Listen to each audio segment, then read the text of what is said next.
Microsoft এক্সেলের কাজ করতে করতে অনেক সময় দেখা যায় আমাদের মনে হয় যে মাইক্রোসফট এক্সেলের যে ডকুমেন্টেশন আমরা করলাম এটাকে একটু সুন্দর করে সাজাই, একটু গোছাই। এক্সেলে যে ফাইলটা আমরা কাজ করছি, এক্সেলে যে ফাইলটা নিয়ে আমরা সাবমিট করব, সেই ফাইলটাকে একটু সুন্দর প্রসেসিং করে সাজাবো, বা টেবিলটাকে একটু ডিজাইন করবো, বা অনেক সময় টেবিলের বর্ডারটাকে বা শেপটাকে আমরা কালারফুল করব। অথবা দেখা যায় যে হয় না, অনেক সময় মানুষের ইচ্ছা হয় না যে আমাদের রিপোর্টটাকে আমরা একটু জুৎসইভাবে প্রেজেন্ট করব। তো এইসব আসলে প্রেজেন্ট করার জন্য অনেক ধরনের টেকনিক আছে, অনেক ধরনের আপনার অপশনস আছে।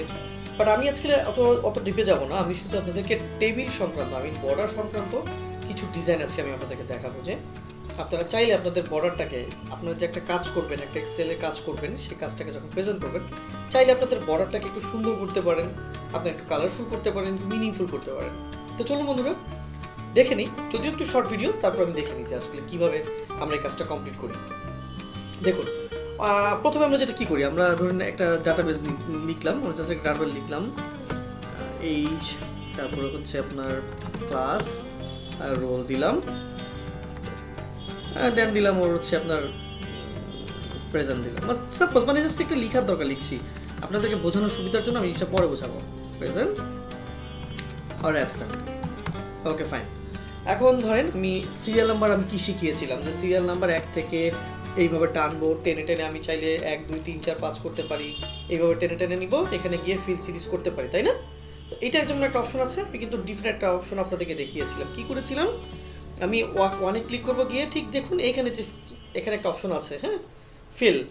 তো ফিলে ক্লিক করব, গিয়ে আমি সিরিজে ক্লিক করব, করে আমি কলাম অনুযায়ী, যেহেতু কলাম ওয়াইজ আমি সিরিয়াল দিব, 1 থেকে আমি দিলাম 10 পর্যন্ত। যদি আমি ওকে দেই, দেখুন 1 থেকে 10 পর্যন্ত কিন্তু সিরিয়াল হয়ে গেল, তাই না বন্ধুরা? এখন আমি নাম দিলাম কবির, নাম দিলাম আরিফ, জাহান, মারুফ, আমার যা মনে আসছে, আমি আসলে এক্স্যাক্টলি অত ডিটেলসে যাচ্ছি না, হ্যাঁ, জাহিদ, কিবরিয়া, সরি একটু ভুলে চলে গেছে, জাহিদ, আচ্ছা দিলাম ইসলাম দিলাম, তারপরে দিলাম ধরুন আমি নুরুল দিলাম। মানে এটা আসলে জাস্ট আপনাদেরকে বোঝানোর জন্য আমি একটা ডাটাবেস ইনস্ট্যান্ট তৈরি করছি। এতে হবে কি, আপনাদের একই সাথে ডাটাবেসের কাজ করাটা আপনারা মোটামুটি জেনে যাবেন, শিখে যাবেন। আর যদি তা না হয়, আপনারা হয়তো বা যারা প্রিভিয়াস মানে অ্যাডভান্স লেভেলে আছেন, তাদের জন্য তো আসলে এই টিউটোরিয়ালটা তো কোনো প্রয়োজনই পড়ে না, বাট যারা বিগিনার লেভেলটা আছে তাদের জন্য হয়তো বা একটু হলেও সাপোর্টিভ হতে পারে। কবির, আচ্ছা ওর দিলাম এইজ দিলাম ধরেন 12, ওর দিলাম 13, ওর দিলাম 12, ওর দিলাম 14, ওর দিলাম 15, ওর দিলাম 13, ওর দিলাম 12, বা 13 দিলাম, ওর 12, 11 দিলাম, 13 দিলাম, 14, আমার জাস্ট এরকম দিলাম, হ্যাঁ। ক্লাস দিলাম, সবাইকে দিলাম ধরেন আমি 8, ক্লাস 8 দিয়ে দিলাম, সরি ক্লাস 6 দিয়ে দিলাম, 7 দিলাম, আচ্ছা 7ই দিলাম, 7। রোল অনুযায়ী সাজাচ্ছি, ধরেন 3 4 5 4 2 1 6 8 7 9 ধরেন 10। এই যে আমি যে টাইপগুলো করছি, আমি যে লেখাটা করছি, আপনাদের কাছে মনে হবে আরে বাবা এটা আমি কী করছি, কি উল্টাপাল্টা করছি, একটু পরে বুঝবেন। আপনারা যদি ধৈর্য সহকারে পুরো ভিডিওটা দেখেন, তাহলে আপনারা আজকে দারুণ কিছু টেকনিক শিখতে যাচ্ছেন, আর আমি আপনাদেরকে গ্যারান্টি দিয়ে বলতে পারি।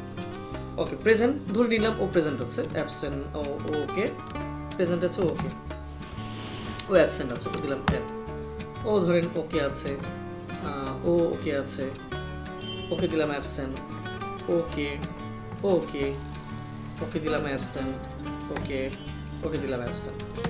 আচ্ছা বন্ধুরা দেখুন, এখন আমি এই যে একটা ডাটাবেসকে আমি লিখলাম, সাজালাম, তাই না? এখন আমি টেবিল দিব, কীভাবে দিতাম, আমি এই যে এখান থেকে সিলেক্ট করতাম, করে আমি এখানে যেতাম, গিয়ে আমি সুন্দর একটা অল বর্ডারে ক্লিক মেরে আসতাম, দেখুন অল বর্ডার, এখন একটা অল বর্ডার হয়ে গেল। তারপর কি করতাম, আমি এখানে একটা ফিল্টারিং করতাম। ফিল্টারিং করার উদ্দেশ্যটা আমি আপনাকে বলি, এখনই আপনারা বুঝবেন যে আমি কেন এইভাবে উল্টাপাল্টা টাইপ করেছি। ফিল্টার হচ্ছে Ctrl+Shift+L বাটন চেপেও দিতে পারি, অথবা আমি ডাটা থেকে এখানে ফিল্টারে ক্লিক করতে পারি। এখন একটা জিনিস খেয়াল করুন তো বন্ধুরা, এই যে 1 2 3 4 5 এটা কিন্তু সিরিয়াল আমি সাজিয়েছি, তাই না? কিন্তু এই যে এখানে দেখুন তো 3 5 4 এদের রোল নাম্বার সিরিয়াল অনুযায়ী আছে। এখন আমি যদি চাই যে রোল নাম্বারকে সিরিয়াল অনুযায়ী সাজাবো, তাহলে জাস্ট এই ফিল্টারের কোণায় ক্লিক দিব, ক্লিক দিয়ে সর্ট স্মলেস্ট টু লার্জেস্ট, দেখুন এখানে যখন ক্লিক করলাম তখন কিন্তু সিরিয়াল ওয়াইজ ও কিন্তু রোল নাম্বার ওয়াইজ ধরে ফেললো, বাট এইখানে দেখুন এখানে কিন্তু এখন সিরিয়ালটা ঠিক নেই। এখানে এখন আমাকে সিরিয়াল ঠিক করতে হবে। সো আমি এখানে 1 দিব, দিয়ে এখানে 2 দিব, 1 2 লিখলাম, জাস্ট এটা সিলেক্ট করে এই বরাবর টেনে দিব। দেখুন আমার 10টা সিরিয়াল কিন্তু হয়ে গেল। এখন বন্ধুরা আসল কাজটা করব। আমি যেটা করেছিলাম যে আমি চেয়েছিলাম যে আপনার বর্ডারটাকে একটু বর্ডার লাইনটাকে সুন্দর করব। Okay fine. এখন আমি বর্ডার লাইনটাকে কীভাবে সুন্দর করব? ধরুন আমি প্রথমে এইটাকে চাইলে কন্ট্রোল বি দিয়ে বোল্ড করতে পারতাম অথবা বোল্ড করে নিতে পারতাম। এখন আমার মজার খেলাটা খেলবো। আমি চাচ্ছি এই বর্ডারগুলো একটু মোটা মোটা হবে বা অন্য ডিজাইনার হবে বা অন্য কালারফুল হবে। কীভাবে সেটা করবো? এই যে দেখুন বন্ধুরা, আমরা এখান থেকে পুরোটা সিলেক্ট করে নিলাম, করে এই যে দেখুন এই বর্ডারের অপশনই সব দেওয়া আছে। দেখুন লাইন বর্ডার, অথবা এখানে টপ ডাবল বটম বর্ডার আছে, ড্র বর্ডার আছে। হ্যাঁ, লাইন কালার করে দিই আমি, ধরুন রেড কালার করে দিলাম। এখানে যদি আমি ধরি, দেখেন এই দেখেন রেড কালার হয়ে গেল, তাই না? সুন্দর একটা রেড কালার হয়ে গেল। এখন আমি যদি চাই যে এখানে গ্রিন কালার করবো, ফাইন, সমস্যা নাই। আমি আবার এখানে যাব, গিয়ে লাইন কালারের জায়গায় আমি এখানে গ্রিন করে দিলাম। দেখুন আমি চাচ্ছি ওকেগুলো সবগুলো গ্রিন হবে, দেখুন সবগুলো গ্রিন হবে। বর্ডারটাকে একটু কালারফুল, একটু মিনিংফুল করা। হ্যাঁ, এখন আমার মনে হলো যে না, আমি এটা হচ্ছে ডাবল বর্ডার করব। দেখুন ডাবল বর্ডার হয়ে গেল। আমি যদি চাই যে কোনো জায়গায় ডাবল বর্ডার করতে পারি, দেখুন এখানে দিলাম ডাবল বর্ডার হয়ে যাবে।